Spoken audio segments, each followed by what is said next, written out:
Something the Godzilla franchise has done many times when introducing new projects or new eras is wipe the slate completely besides the original so they can connect it back to that one movie and start over, basically. And that's something that the Ultraman franchise has not really done that often. The multiversal spin allows for a great opportunity to have basically full creativity on what they want to do with their Ultraman series and possibly have a connection back to a previous Ultraman if they want, while not creating any continuity hindrances on the story that they want to tell. But that isn't to say that they've never done that.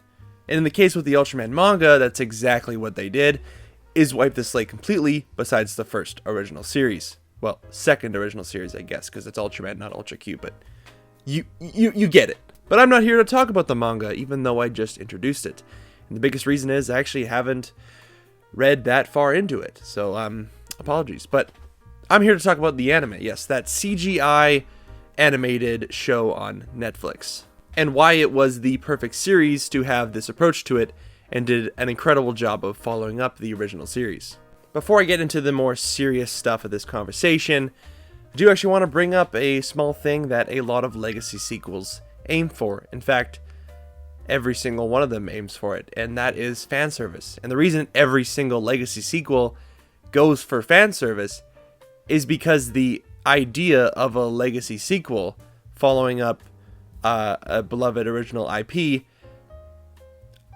is fan service by itself. Just that idea is already fan service. Well, it's, studio service for money, but that's already trying to be fan service. And there are actually times where fan service, even though it kind of has a negative connotation now, can be a positive thing. It can have a genuine enjoyment to it, and that is if it's actually worked into the story. And here, with all of the, subsects of the species from the original series, because they're not the original species, and alternate versions of other Ultraman characters, they use these things to bring the action down to a human level. So we don't see many giant kaiju, although it's not that we don't see any, but we just don't see many, because it's about taking that tone of the original and spinning it to serve a new story. Because, we could just have the same thing as the original series. This is a great series. If it's not broken, why try to fix it, right?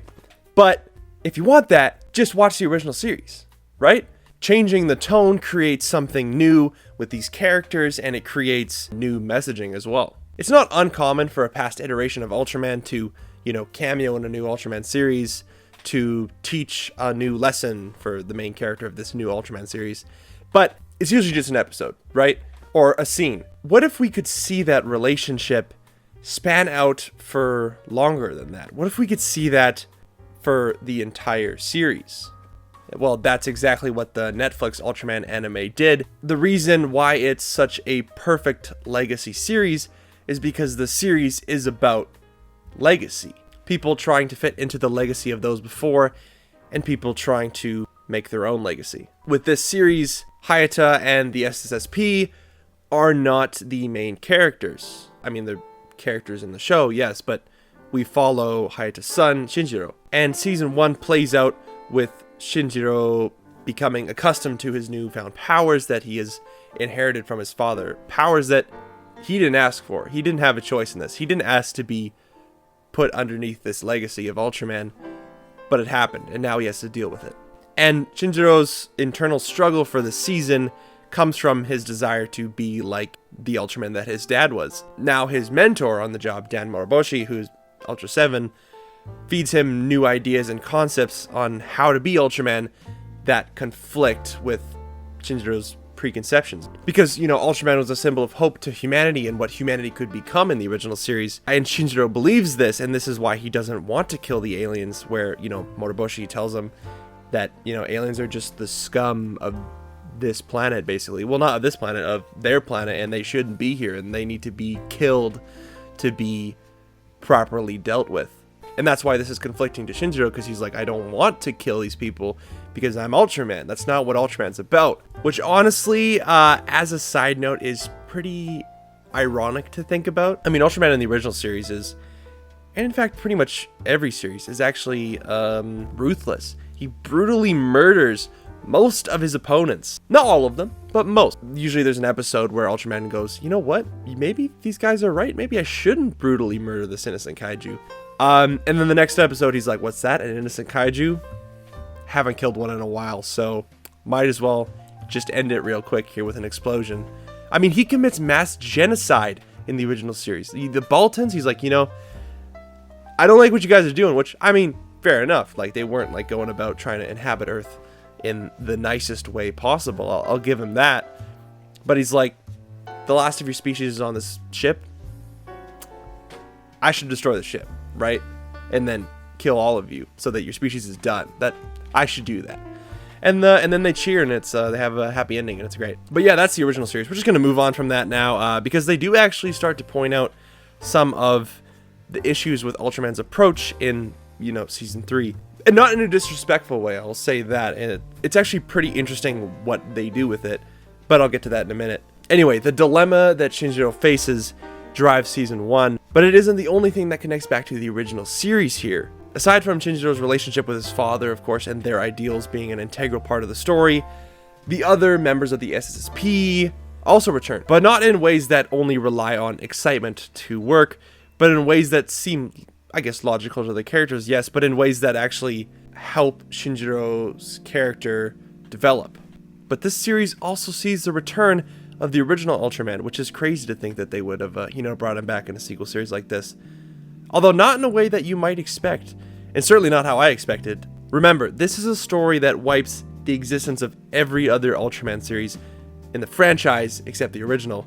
And in this, Ultraman, I guess, hid his identity by taking another form and naming himself after his original opponent with Hayata Bemular, the first enemy. In season 1, the reason he appears is to try and help Shinjiro's powers awaken, because he knew of everything going on with the Star Cluster Council, even though I don't fully understand what was going on with that. But that's fine. And without a protector, Earth was about to become an intersecting point for a lot of aliens with, not the best of intentions. So someone needs to save it, and it can't just be Ultraman. Ultraman knew that he couldn't just bond with another human to protect it. He can't stay there forever, and he had to make sure that they could protect themselves. Which is a theme that actually comes up in season 3 now. What some people are saying is that by protecting Earth from danger in the original series, Ultraman had deprived Earth from learning and evolving for themselves, or had deprived humanity, I said, not Earth. Which was a big part of the original series, actually, and that was the whole point of the ending, was that they had to learn to survive without Ultraman. And that brings us to another theme that the final season brings up, and that is Ultraman's biased justice. Ultraman goes to planets and fights off enemies, but he's the only one that makes these decisions, and by deciding himself, he could potentially stop a natural cycle from occurring, or stop the people of the planet from learning for themselves. And that is his own biased judgment on what kaiju he needs to kill and what he doesn't need to kill. And now in the anime, they say that even though they have created new ways of protection, they are still set back and not properly prepared for some threats. But this is important to realize here, that this isn't a stance that this series is taking on the original Ultraman. It's not in distaste for the character or out of disrespect for the character. These ideas are a position that the public in the show takes, all to aid the progression of Shinjiro's character. And this is further adding to this sequel being about the legacy of Ultraman, is that they're taking themes that the finale brought up in the original Ultraman and adding to them. They're bringing up questions and putting these out there to think about, all to help the main character develop his own story and play back to the legacy of his father. And all this continues to build and tell a new story, because in contrast to season 1 being about Shinjiro's awakening and morally fighting to be like his father, season 3 all works towards Shinjiro learning to awaken to his own legacy, to not leave his father, because he's still very, that's not what it's going for, but it's about realizing, I'm not my father, I'm not the Ultraman that was there before, I'm my own Ultraman. Which is why in the climax of the series, we see him become his own Ultraman. It isn't the suit that the SSSP made, and he doesn't become the same Giant of Light in the original series. He doesn't become this beautiful guy. We see his own Giant of Light awaken, if you will. And we see that giant impact around him on the ground, but he is still himself. He's still small, I should say, but like not like metaphorically small, like he's just like a normal sized person is what I'm saying, because he's not the original Ultraman. And now that he has learned that and come into his own, he's ready to protect the planet. Incidentally, in his final moments upon realizing this, the villain states how Ultraman's biased judgment will only continue from now on. And you know what? Maybe. But the point isn't for the show to take a stance on that question. It's putting that there as motivation for how Shinjiro will begin to lead, begin to protect. And that's how the entire show works towards centering on the legacy of Ultraman as its main point. Which is why it's such a fantastic sequel to the original series, this iconic show. You may have noticed I didn't really touch on Season 2. I guess I kind of just like skipped right past that. And that's because Season 2 doesn't actually really have these ideas as its central narrative. In fact, Shinjiro is barely in it. It's a way shorter season than Seasons 1 and 3, and its purpose isn't really to focus on developing Shinjiro's story, because as I said, he's barely in it. He's like in the first and second last episode and the last episode maybe. Its purpose is to introduce new characters as well as touch on characters from Season 1 that maybe didn't get much screen time in order to flesh out their stories to prepare everybody for the final season, so that they didn't just have to jam all of this new stuff into one last season, and they could focus on telling these themes that I've talked about in the video effectively in the time that they have. It's honestly such a criminally underrated series. I know a lot of people aren't a big fan of it, and you know what? That's fine. You don't have to like it, but I think it's great, and I highly recommend it. I mean, okay, the out-of-suit animation is a little wonky. It takes some getting used to, but you do get used to it. But the same cannot be said for the in-suit animation or the fight scenes or all that stuff. When they're in their Ultraman suits, it looks awesome. And the music is also just insanely epic. It's such a great score. Before wrapping up completely now, I would like to once again bring your attention to that beautiful little subscribe button. Also the like button too, that's a good one too. Can't forget about that one. But yeah, until next time, I've been Shin Glassman, and I'll see you in the next one.